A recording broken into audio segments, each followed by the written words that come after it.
Delight IAS पर आप सभी का एक बार फिर से बहुत बहुत स्वागत है। तो आज हम लोग अखंड भारत को लेकर बातचीत करने वाले हैं। बहुत ही डिटेल में इस टॉपिक को जानने का प्रयास करेंगे। ऐसा नहीं है कि आप लोगों ने इस टॉपिक के बारे में पहले नहीं सुना होगा।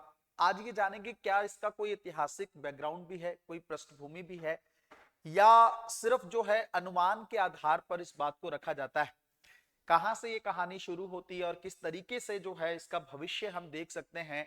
क्या सच में ये जो कॉन्सेप्ट है इसका होना संभव है? अगर संभव है तो ऐसे ऐसे कारण कौन से हैं? और अगर सच में ये धरातल पर आ जाता है तो इससे हमें कौन से फायदे, कौन से नुकसान हो सकते हैं, इन सब चीजों को लेकर हम लोग बहुत अच्छे से बात करने वाले हैं। वर्तमान सरकार ने बहुत बार इस चीजों को उठाया है इनडायरेक्टली तरीके से, है ना, पार्टी के पॉइंट ऑफ व्यू से ये बातें कही गई हैं। बट ऐसा नहीं है, इससे पहले भी इसको लेकर बात होती रही। अगर हम लोग थोड़ा सा अगर आप लोग यूपीएससी की तैयारी को बहुत अच्छे तरीके से करना चाहते हैं तो आप डिलाइट आईएएस पर फाउंडेशन कोर्स को ज्वाइन कर सकते हैं। एकदम डिटेल में बेसिक के माध्यम से आप लोग इस तैयारी को कंप्लीट कर सकते हैं। एनसीईआरटी की क्लास चलती है, उसके बाद में एडवांस लेवल की क्लास होती है, डेली क्विज आपको दिया जाता है, क्लास के अंदर आंसर राइटिंग करवाई जाती है, पर्सनल 1-to-1 मेंटोरशिप जो है आप लोगों को प्रोवाइड की जाती है, लगातार जो है टेस्टिंग के सिनेरियो को क्रिएट किया जाता है। तो एकदम बेसिक से एडवांस लेवल की तैयारी करने के लिए आप डिलाइट आईएएस के फाउंडेशन कोर्स को ज्वाइन कर सकते हैं। अगर आप लोग यूपीएससी प्रीलिम्स एग्जामिनेशन 2025 की तैयारी कर रहे हैं और आप चाहते हैं कि आपके 120 से ज्यादा नंबर प्रीलिम्स में आ जाएं, तो आप लोग डिलाइट आईएएस के क्रैश कोर्स को ज्वाइन कर सकते हैं। बहुत बेहतरीन तरीके से एक क्रैश कोर्स चल रहा है। 300 घंटे के आसपास की क्लासेस हैं, रिकॉर्डेड फॉर्म में भी अवेलेबल है। अगर आप लाइव नहीं करना चाहते हैं, आप रिकॉर्डेड भी इसको परचेज कर सकते हैं एप्लीकेशन के थ्रू। और मैं आपको यही कहना चाहूंगा कि अगर प्रीलिम्स को हर हाल में अपनी सीट जो है मेंस के लिए रिजर्व करना चाहते हो तो इस कोर्स को आप लोग ज्वाइन करके जल्दी से जल्दी इसमें शामिल हो सकते हैं। हम लोग बात कर रहे थे कि क्या अखंड भारत जो है उसमें किस क्षेत्र की बात की जाती है। देखिए, कई तरीके से इसके जो है पैमाने लगाए जाते हैं, अलग अलग डायमेंशन इसका निकाला जाता है। एक पक्ष जो है वो ये कहता है कि भारत जो पाक ऑक्युपाइड का जो क्षेत्र है और चीन के पास भारत का जो अक्साई चीन वाला क्षेत्र है, या फिर जो कुछ सेगमेंट जो पाकिस्तान ने चीन को सौंप रखा है, इसको मिलाकर जो है अखंड भारत भारत का बनना चाहिए। मतलब जो ऊपरी हिस्सा है ये वाला क्षेत्र अगर आप लोग देखेंगे, ये अगर भारत में शामिल हो जाएगा तो भारत अखंड हो जाएगा, इसमें इसके अलावा और कोई चीज नहीं। एक सेगमेंट ये। दूसरा सेगमेंट अगर आप यहां पे देखेंगे तो इसको देख सकते हैं, ये वो क्षेत्र है जो आजादी के टाइम पीरियड में आपको पता होगा पहले का भारत है ना। इसमें पाकिस्तान का क्षेत्र भी शामिल था, बांग्लादेश वाला क्षेत्र भी शामिल था। तो इसको मिला के भी पूरा जो है अखंड भारत की बातें की जाती हैं।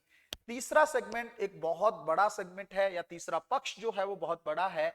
ये कहता है कि लगभग लगभग अफगानिस्तान के क्षेत्र से लेके पाकिस्तान और पूरा दक्षिण पूर्व एशिया, इंडोनेशिया और थाईलैंड तक के क्षेत्र को भारत के अंदर शामिल करना है। इन सारे क्षेत्रों को मिलाकर अखंड भारत का निर्माण करना है ना। तो ये देख सकते हैं कि तीसरा डायमेंशन काफी बड़ा है, इसके माध्यम से आप जो है भारत को इन्वॉल्व करना चाहते हैं। अब एक चीज और आती है, सबसे बड़ा सवाल आप लोगों के मनों में रहता है, क्या सच में अखंड भारत बन सकता है? मैं आप लोगों को बताता हूं, ऐसा नहीं है कि भारत में इतिहास में ऐसा कभी रहा ही नहीं है। भारत क्या अखंड भारत कभी रहा ही नहीं है? अगर आप लोग देखेंगे ये मौर्य काल का मैप है ना। अशोक के टाइम पीरियड में मौर्य साम्राज्य इतना फैला हुआ था। तो आप यहां से देखकर देख सकते हैं अफगानिस्तान वाला पूरा क्षेत्र, इवन उससे भी आगे तक की कहानी, और ये पूरा यहां तक का म्यांमार तक का क्षेत्र जो है इसके अंदर शामिल होता था, और दक्षिण में भी काफी लंबा क्षेत्र ये रहा है। तो अशोक के टाइम पीरियड से ही भारत का ये क्षेत्र रहा है। ऐसा नहीं है कि हम लोग इसको पहले डिमांड कर रहे हैं या अभी आजादी के बाद इसको लेकर बातें होने लगी हैं। भारत पहले से ही अखंड रहा है ना। उसके बाद अगर हम लोग थोड़ा चोल साम्राज्य के टाइम की चीजों को देखें तो आप देख सकते हैं यहाँ पे भी चोल साम्राज्य जो है वो लगभग लगभग इस क्षेत्र में फैला हुआ था, और उसके संबंध जो है वो श्री विजय साम्राज्य तक, यहाँ वाला जो क्षेत्र आप देख सकते हैं इंडोनेशिया और थाईलैंड तक जो है दिखता था। वियतनाम तक भी चोल साम्राज्य का प्रभाव देखने को मिलता है। तो ये चीजें वहां से निकल कर आती हैं और उसको धरातल पर लाने की बात कही जाती है। तो ऐतिहासिक रूप से तो हम देख चुके हैं कि भारत जो है वो अखंड भारत के तौर पर रहा है। अब हम लोग बात करते हैं कि क्या ये प्रैक्टिकली पॉसिबल है, और है तो कितना क्षेत्र हम लोग जो है उसके अंदर सोच सकते हैं, है ना। थोड़ा सा इस कॉन्सेप्ट को समझने का प्रयास करते हैं। अखंड भारत वाला जो सेगमेंट है, अखंड भारत वाला जो सेगमेंट है, इसके अंदर आप देखेंगे, इसके अंदर अगर आप देखेंगे, देखो मेरा मानना ये है ये प्रैक्टिकली संभव है ना। पॉसिबल है ये। और मैं, आप कहेंगे सर आपका क्या पक्ष है, तो मैं इसके पक्ष में हूं। क्यों मैं पक्ष में हूं, उसकी चीजों को भी हमें देखने की जरूरत। अगर आप देखेंगे यूरोपीय संघ वाला जो सेगमेंट है या क्षेत्र जो है, वहां पे आप देखेंगे तो कितने सारे देश उसके अंदर इन्वॉल्व हैं। और अगर इन देशों को मिलाकर इस तरह के एक संघ का निर्माण किया जाता है, एक यूनियन टाइप का बनाया जाता है, तो आप सोच के देखो कितना बड़ा वो साम्राज्य होगा, कितना बड़ा वो क्षेत्र होगा, कितना बेहतर तरीके से वहां पे आर्थिक विकास हो सकता है, कितना बेहतर तरीके से अवसंरचना का निर्माण हो सकता है। और सबसे बेहतरीन चीज ये है कि आप बिना वीजा के जो है कहीं पर भी जा सकते हैं।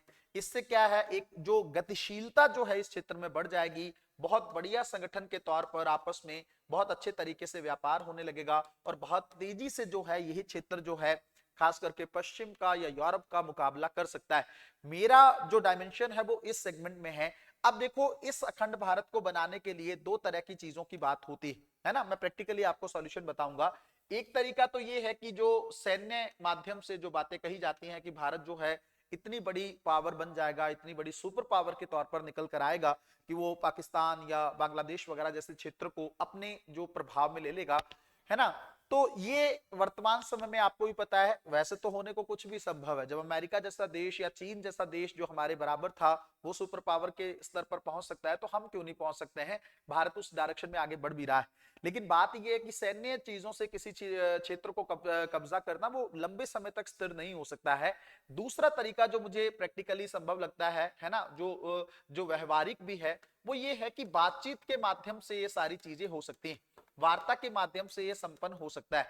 जैसे आप जानते हैं कि इतिहास जो है वो हमारा अपना ही है। सारे देश ये बहुत अच्छे से जानते हैं कि एक समय पर भारत का बहुत बड़ा साम्राज्य था, बहुत बड़ा जो है अखंड भारत हम लोग देखते हैं। तो बातचीत के माध्यम से जैसे सार्क बन सकता है, बातचीत के माध्यम से अगर आसियान बन सकता है, तो बातचीत के माध्यम से अखंड भारत क्यों नहीं बन सकता है ना। और आप सोच के देखो, इस क्षेत्र में जो आज टकराव की चीजें हैं, जितना टकराव आज भारत पाकिस्तान को लेकर होता है, जितना टकराव जो है कई बार बांग्लादेश के साथ अभी हम लोग वर्तमान सिचुएशन में या वर्तमान सिनेरियो में हम लोग देख रहे हैं, है ना, या फिर मालदीव, श्रीलंका, छोटे छोटे देश भारत पर आरोप लगाने लगते हैं, ये टकराव जो है कितना खत्म हो जाएगा।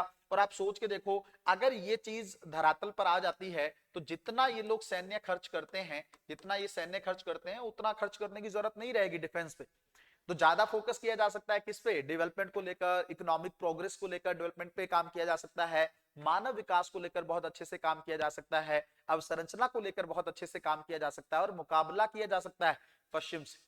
तो ये क्षेत्र आप सोच के देखिए, सार्क बना, धरातल पर प्रॉपर तरीके से इंप्लीमेंट नहीं हो पाया, आपस के टकराव ने ग्रुप को या सामूहिक रूप से गुटबंदी नहीं होने दी, व्यापार को आगे नहीं बढ़ना दिया। अगर हम चाहें इस कॉन्सेप्ट को लेकर अगर हमें करना है, तो सैन्य तरीका एक व्यवहारिक तरीका नहीं है। आपस में बातचीत के माध्यम से, वार्ता के माध्यम से, और इस क्षेत्र में भारत अपनी सॉफ्ट पावर को बढ़ा के इस लक्ष्य को बहुत आसानी से जो है वो अचीव कर सकता है। मिलते हैं अगली वीडियो में, तब तक अपना ध्यान रखें, अपनी पढ़ाई को बहुत अच्छे तरीके से करते रहें। बहुत बहुत धन्यवाद।